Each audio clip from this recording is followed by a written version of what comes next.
O programa Trilha Social, o programa que fala o bem, faz o bem e divulga o bem, começa agora, convidando você para fazer parte da corrente do bem. Afinal de contas, o nosso mundo está precisando de pessoas que se importem. Afinal, o que é que nós podemos fazer para que essa sociedade seja melhor? Fazer a nossa parte. Faça a sua parte. Sinta-se parte da sociedade. E assim, se você não se arriscar, você não vai ter coisas novas na sua vida. Se você não se arrisca, então você tem que se conformar com o que está aí. Eu vejo muita gente reclamando da vida, reclamando da sociedade, mas está ali de braços cruzados. Não faz absolutamente nada. Comece por você. É óbvio, nós não podemos mudar o mundo todo, mas nós podemos mudar o nosso mundo e o mundo das pessoas que estão à nossa volta, com a qual nós convivemos, dentro do nosso trabalho, as pessoas que nós encontramos, com uma atitude pacífica, de amor, de mediação, de respeito, de tudo aquilo que compõe uma sociedade que tenha justiça, amor, e o respeito que eu falei, porque tendo respeito às diferenças, nós podemos conviver em paz, sejam das culturas, sejam entre as famílias, porque tem algo que nós todos temos, que é o livre-arbítrio. Eu respeito o seu livre-arbítrio. Agora, se no seu livre-arbítrio você faz o que é errado, o que é mal, desrespeita, você vai ter a sua carga de responsabilidade nisso e também vai pagar por aquilo que você está fazendo. Aquilo volta para você e volta para a sociedade. E hoje nós estamos recebendo aqui no nosso programa uma pessoa que é muito importante. Ela tem uma profissão muito importante para a nossa sociedade. É com ela que tudo começa, todas as profissões, que é a pedagogia. E ela é pedagoga sistêmica e ela vai nos explicar o que é isso. E hoje ela vai mostrar para vocês o quanto é importante ter esse olhar ampliado e fazer o bem. Ela já vem fazendo o bem há bastante tempo. Então, Ângela, eu tenho uma alegria muito grande em te receber aqui no nosso programa. Você atualmente está como coordenadora pedagógica da educação especial da Escola Municipal. Quando a gente fala em pedagogia e quando nós falamos de Ângela, quem é você? Como é que a sua vida chegou? Qual foi o motivo de você ter escolhido esse caminho que é tão transformador na nossa sociedade? Bom dia para você, é uma alegria muito grande estar ao seu lado, né, no seu programa, uma gratidão imensa. E a Ângela é uma pessoa comum, como qualquer outra pessoa, só que se encontrou no mundo da educação. E a educação dá esse impulso para a gente se transformar, para a gente se evoluir. E nesse encontro com a educação, eu me vi dentro da pedagogia sistêmica, um chamado aqui em Maceió, pelas mestras Eliane Cansanção e Salvione, que me apresentaram a pedagogia sistêmica. Mas o nosso caminhar é dentro da educação, sim, de evolução. Eu sei que a pedagogia, mas ela chegou, você que procurou a sua infância, onde você nasceu, como é que foi a sua evolução para a pedagogia? A minha evolução, acredito eu e sinto também que foi a partir da família, meus pais. Meus pais sempre valorizaram a educação. A minha família tem muitas professoras, tem muita gente na área jurídica, mas tem muita gente voltada à educação. E eu comecei a despertar nesse caminho do educar com a família. Esse educar com a família, aí entra na questão sistêmica. Você poderia colocar para as pessoas que estão nos assistindo, porque muita gente tem ouvido falar, tem pedagogia sistêmica, direito sistêmico, a constelação familiar sistêmica. Dentro da pedagogia, o que nós poderíamos olhar como sistêmico? A pedagogia sistêmica, dentro da educação, ela vem para fazer essa ponte da família com a escola. Todos nós estamos envolvidos num sistema. O primeiro sistema que nós participamos é o sistema familiar. consequentemente, depois o sistema educacional que está voltado à sociedade. Então, a educação sistêmica é esse fluir do amor. É um processo de sentir, de olhar. A pedagogia sistêmica, Maristela, ela vem para acrescentar o norte da pedagogia. É um novo paradigma de você olhar, de você estar no processo de escuta, de você acolher na integralidade o ser. Nós, dentro da pedagogia sistêmica, partimos dos princípios basilares, que é o pertencimento. Todos fazem parte, na condição que é. Cada um é do seu jeito e ele tem que ser acolhido daquela forma que ele é. E aí é o primeiro princípio que a pedagogia sistêmica trabalha, esse pertencer. Depois vem o reconhecimento, a hierarquia, a ordem, a precedência, saber que cada um está no seu lugar. E o outro princípio também que norteia a pedagogia sistêmica é o equilíbrio do dar e tomar. Tudo tem que ter essa dimensão de equilibrar. O professor tem que estar direcionando sua aula, mas entre um conteúdo ou outro que precisa ser aprendido pelaquela criança, pelaquele adolescente, ele precisa fazer movimentos sistêmicos. Quais são esses? Que movimentos sistêmicos são esses?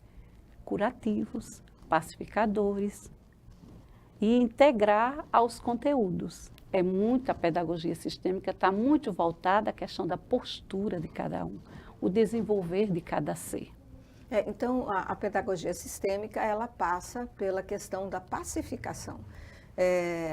E como você falou, né, da questão da hierarquia, cada um tem o seu lugar e tem direito a ocupar aquele lugar dentro da hierarquia, né? E o pertencimento, que cada um tem direito a pertencer, porque cada um pertence à sua família, mas quando ele está na escola, ele pertence ao sistema e ali tem que também respeitar as ordens daquela escola, porque de repente, vamos lá, nós temos uma pedagogia, a pedagogia mais antiga, né? Aquela que começou em 1960, e que ainda, né, agora que está tendo tantas transformações e inserções, o professor ele entrava dentro da sala de aula, ele ia para a lousa, escrevia, ficava de costa para o aluno, né?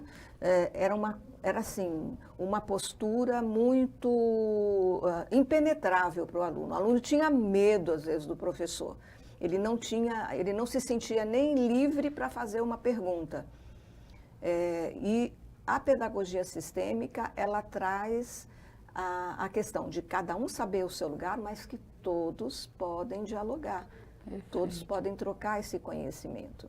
O movimento é circular, né? É uma energia que passa para todos, mas que cada um deve ocupar o seu lugar. E na escola, o nosso olhar dentro da pedagogia sistêmica é primeiro olhar para a família, para os pais. Depois vem olhar para a criança, aí a gente vê a questão da ordem e os professores. E aí há uma harmonia dentro da própria escola. Família, com a sua criança, com o seu adolescente, a direção, a coordenação, os professores, dentro de um sistema onde vai fluindo essa energia para trabalhar os conteúdos dentro de uma integralidade de paz, de acolhimento à criança, ao adolescente, ao sistema.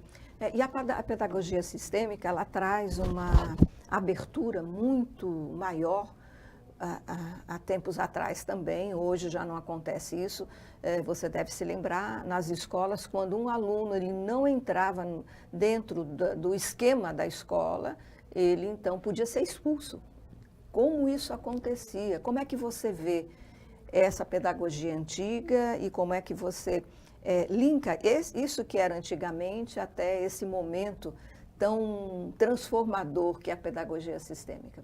Eu acho que nós precisamos ter experimentado essa situação do excluir, para depois dar um caminho, trilhar um novo caminho, que é o da pedagogia sistêmica, né? Que a pedagogia sistêmica ela vem para acrescentar, mas vem para olhar o nosso passado e refletir nesse presente e plantar sementes para o futuro.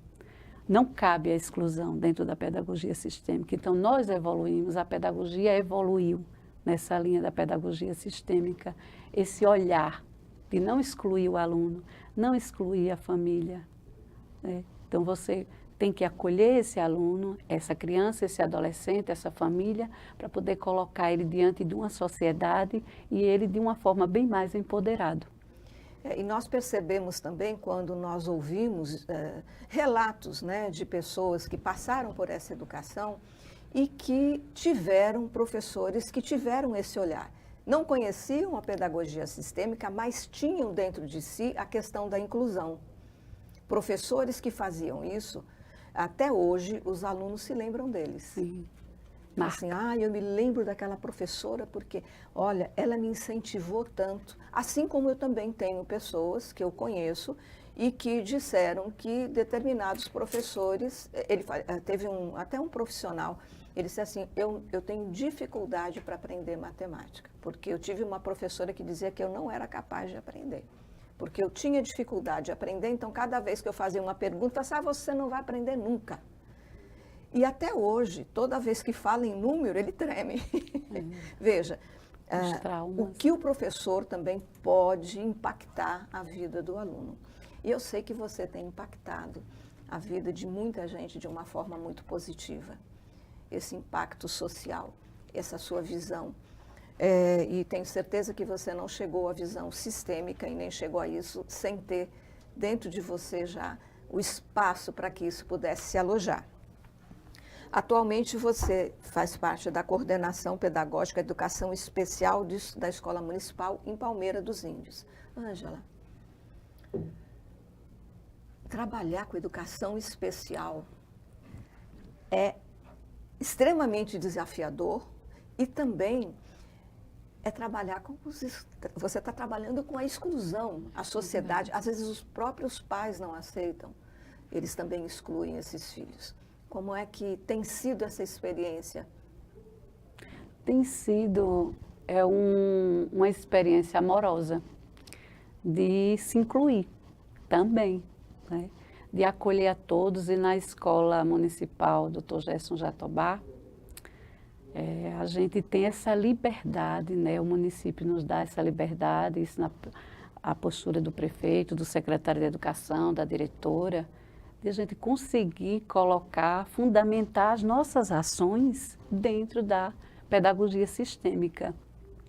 É trabalhar esses pais, fortalecendo eles, acolhendo primeiro esses pais, essas crianças, acolhendo essas crianças, olhando para os professores do ensino da sala regular e os auxiliares, os educadores auxiliares. Temos um grupo de 2 professoras lá na Escola Gerson Jatobá que trabalha na sala do AE, que é esse atendimento especializado também da educação. E acolher, colocar primeiro no coração. A gente usa muito essa expressão sentindo cada ser, olhando para cada pai, olhando para cada mãe. A gente começou esse processo lá na escola, fazendo a anamnese, tentando sempre nesse momento da anamnese juntar o pai e a mãe, para que a gente pudesse compreender essa criança, trabalhar essa educação sistêmica, mas com o olhar dos pais primeiro, para essas crianças, para que depois a gente possa colocar o olhar educativo, ou seja, da educação formal. Porque esse aluno, ele tem um tratamento dentro de casa. Ele já vem com todas, ele tem as dificuldades dele, ele tem as limitações, mas como ele é tratado dentro da casa dele, com os pais, e a escola, o professor que vai trabalhar com esse aluno, sabendo disso, ele pode direcionar muito melhor, e inclusive direcionar os pais. Vocês fazem um trabalho também com os pais? Sim. Um trabalho sistêmico? A gente faz, até o processo da anamnese, ela já foi conduzida na linha sistêmica, Maristela. E o interessante é que cada vez a gente se afasta mais do julgar. Entender esse pai, entender essa mãe, que por trás de tudo existe um grande amor. Então, a posição da escola, dentro da pedagogia sistêmica, parte desse princípio, de não julgar, de acolher, olhar, fazer as intervenções possíveis na postura de professor. Eu aqui sou só professor. Jamais vou assumir a postura de pai nem mãe dessa criança, porque eles têm. E eles têm o pai que eles merecem e que eles precisam ter, assim como nós temos os nossos pais. Quando você fala isso, eu percebo que não é só a questão da educação especial, né? Mas também nós percebemos que muitos pais, eu vou usar um termo que é meio pesado, mas tem pais que despejam o filho dentro da escola achando que o professor ele tem obrigação de educar, é como se eles pudessem estar distantes, eles não têm obrigação. Se acontecer alguma coisa, ele aprendeu na escola. Se acontece alguma coisa errada, ele aprendeu na escola. E passa a obrigação sem ser participativo.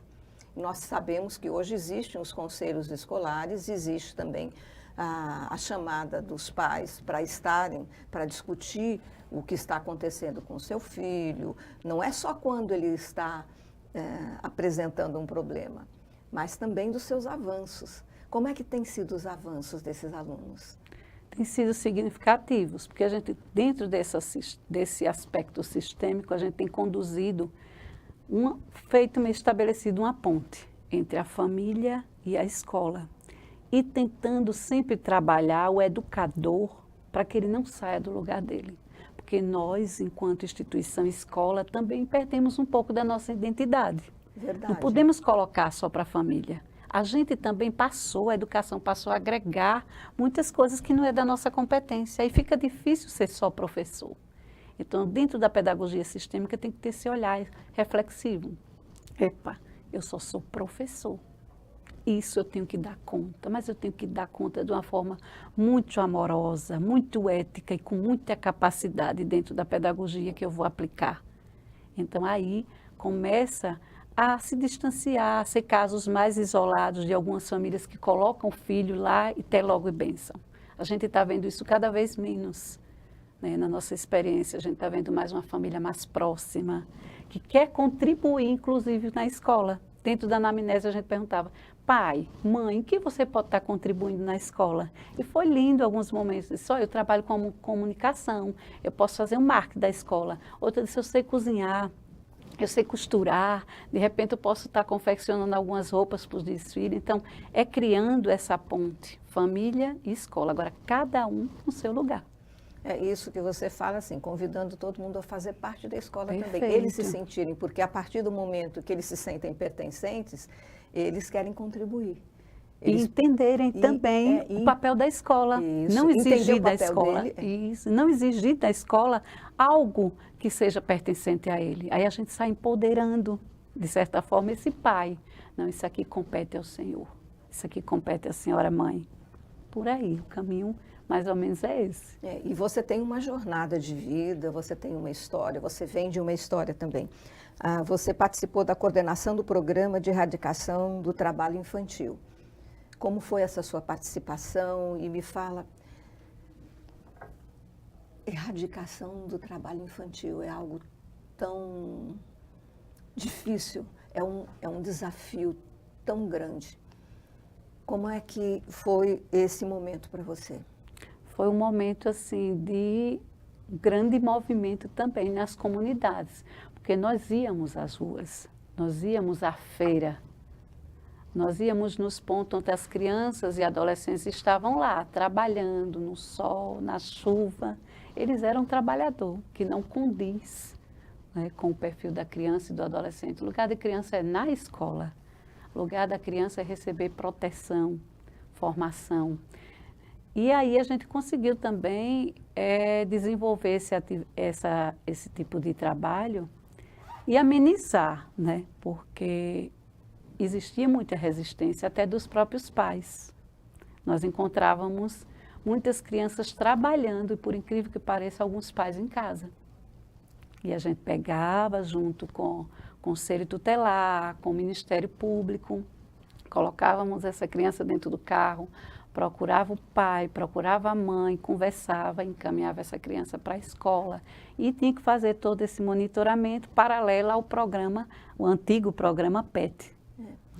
Essa jornada de um horário na escola e outro horário fazendo as atividades de teatro, reforço escolar, música, nas atividades pedagógicas do PET, lá em Palmeira dos Índios também. Também isso é muito bom. Agora, para monitorar isso também é outro desafio. grande. E aí a gente estabeleceu, e eu dentro com o Ministério Público presidindo, organizando, nós criamos uma rede de proteção à criança e adolescente lá em Palmeira dos Índios. Aí nós agregávamos o Conselho Municipal de Direito da Criança e Adolescente, o Conselho Tutelar, a escola, os líderes comunitários, para participarem. Fazíamos e uma vez por semana a gente se reunia com essa rede de proteção para assistir, para analisar caso a caso. O quanto é importante que as instituições, né, governamentais, elas, dentro de suas funções, elas se unam em prol de cada ação social que é feita. Porque muitas vezes a gente percebe uma secretaria, ela vai desenvolver um trabalho, mas como esse que você fez, que é a questão da erradicação do trabalho infantil, então, de repente, a Secretaria de Ação Social vai fazer um trabalho, mas não agrega as outras secretarias que são necessárias também, porque tem todo um processo, é um processo, Sim. Não é um processo de uma secretaria só.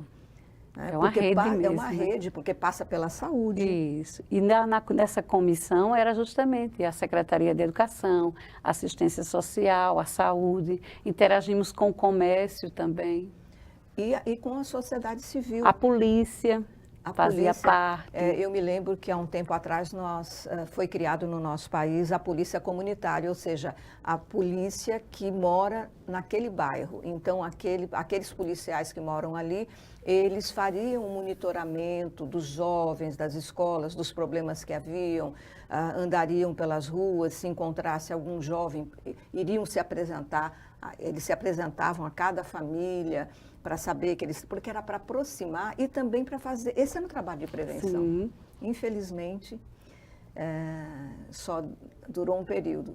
Isso é muito triste para o nosso país. Aquilo que funcionava pela paz e a pacificação que deu certo em outros países, que nós sabemos que isso era um caminho certo, né? Certeiro para essa comunicação, o papel da polícia também. Porque nós temos aí também a exploração sexual infantil. Quando vocês se deparavam com esse impacto na vida dessas crianças, como agir? Como agir, Ângela? Aí a gente buscava essa equipe de multidisciplinar, multiprofissional, envolvendo CREAS, CRAs, os próprios conselhos, os profissionais da área e sempre muito parceiro da justiça, tanto da Vara da Infância e Juventude, né, o Poder Judiciário e o Ministério Público, porque nos fortalecia, porque é um combate até um tanto assim vulnerável da nossa parte. Né, a gente identificar a questão da exploração sexual, porque muitas vezes partia de pessoas de renome mesmo da comunidade. Né? E teve casos mesmo assim, que o Ministério Público atuou com as denúncias, houve prisão, né, de alguns exploradores também. Isso que você fala traz uma tristeza para o nosso coração. E, ao mesmo tempo, eu vejo assim, essa luz no final do túnel é vocês ali em Palmeira dos Índios tendo essa vontade, porque tem que ter vontade política. Né, de solução, de união, de unir todas as partes, de ter uma direção para a solução. Quando nós falamos da pedagogia sistêmica, nós falamos também de uma visão para a solução, não é isso? Sim, visão para a solução. Dentro da pedagogia sistêmica, a gente adota a questão de nem falar problema. A gente vai numa postura e diz, eu tenho que resolver uma questão. E toda questão tem uma solução. Tem. É sempre um olhar positivo, amoroso, né? Contemplativo, de escutar, de sentir o outro e vendo no outro possibilidades, né? Vendo empoderamento. Você falou em possibilidades e eu me lembrei agora. Eu falei com uma grande advogada daqui, uma mulher chamada Marli, e ela meu marido falou com ela assim, eu sou otimista. Eu falei assim, não, nós não somos otimistas, nós somos possibilistas. Ela falou que, e realmente é verdade. Quando nós temos essa postura de solução, nós vemos possibilidades. Sim. Uma pessoa Pô, uma pessoa que é negativa, uma pessoa que só olha, que é pessimista, ela não vê solução, ela não vê possibilidades. Não consegue olhar. Não consegue olhar. E quando você se depara, porque eu tenho certeza que alguns pais, e dentro de tudo isso, até professores, têm dificuldade, porque você está implantando uma nova pedagogia e tem aquelas pessoas, aqueles professores que estão tão habituados àquela coisa antiga, àquela maneira de agir, estão acomodados. Estão confortáveis naquela situação e você convida a sair daquela acomodação. É difícil também? Mas também existe dentro desse olhar sistêmico o respeito, né, Maristela, que você falou muito bem desde o início, o respeito. A gente convida, a gente acolhe, mas também cada um tem o seu tempo. A gente tem que conceber isso dentro da pedagogia sistêmica, é como você colocou, é um convite, é um chamado. E no convite você aceita ou não, né? Dentro porque da pedagogia. Aquilo que eu falei também, todos nós temos livre-arbítrio. Então, a pessoa tem uma frase que é usada muito na pedagogia sistêmica também e de uma forma geral, né? Aquilo que já foi visto, se você conversa com o professor, você coloca para ele que ali tem uma solução. Ela já viu, ele já viu. O que está visto não pode ser desvisto. É verdade. Aí fica aquilo que você falou. Fica a critério dessa pessoa, ela tomar uma atitude. Fazer o movimento adequado ou não. Ou não. E a gente esperar. É o livre-arbítrio. Isso. Desculpa. Aqui em Maceió, você também deu uma contribuição dentro de uma organização não governamental, que foi o Consolador. Essa experiência trouxe o que para você, para a sua vida? Foi muito rica a experiência, porque lá eu consegui desenvolver um trabalho voltado à psicopedagogia clínica. Porque a psicopedagogia clínica você não aplica no ambiente escolar, você vai aplicar dentro de um espaço que não seja escola.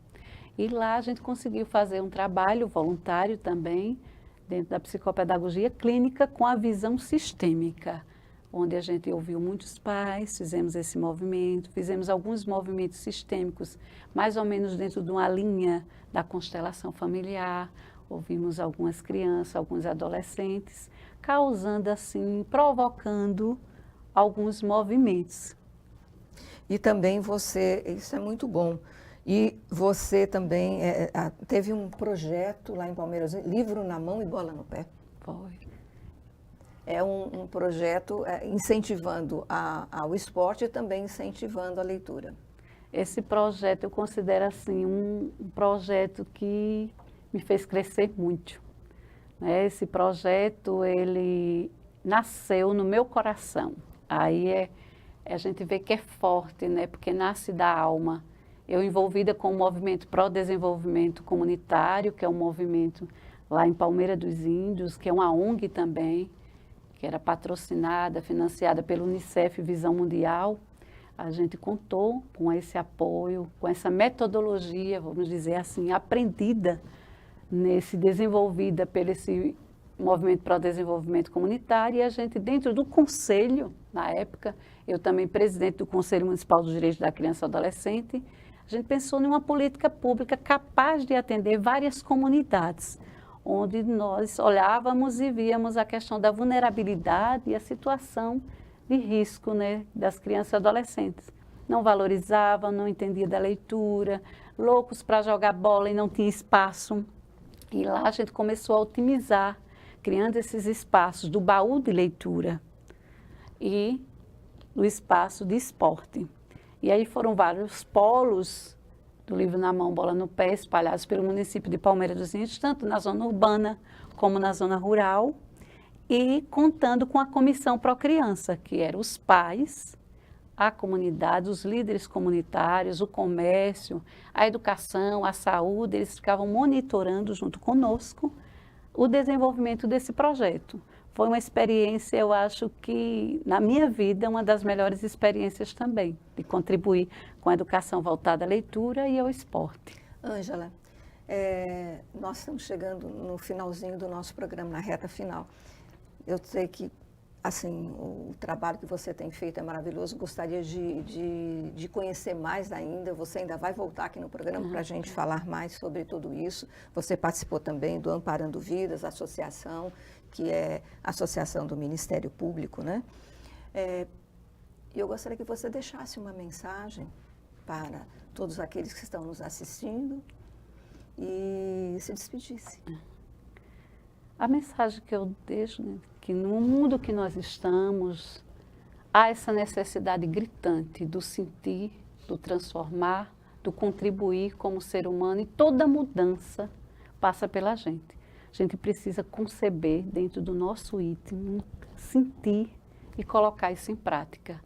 Eu desejo assim que todos tenham esse olhar, um olhar para si primeiro, um cuidar de si, da família e da comunidade. E assim, minha gratidão extrema por participar desse momento com você. Você é uma pessoa que inspira muita vontade da gente contribuir. É uma pessoa de muita luz, de muito conhecimento. E para mim, assim, é uma gratidão imensa, uma satisfação imensa em estar ao seu lado. Eu é que agradeço, Ângela. Eu é que agradeço a todas as pessoas que passam pelo nosso programa, a todas as pessoas que contribuem e que têm essa alma. Porque eu vejo você. Eu também vejo você. E eu vejo você que está aí do outro lado da telinha e agradeço a você, todo o seu sistema familiar, por estar aqui assistindo e bebendo dessas fontes. O programa Trilha Social, o programa que fala o bem, faz o bem e divulga o bem, se despede agora e volta a semana que vem. Eu estou aguardando você. Até lá.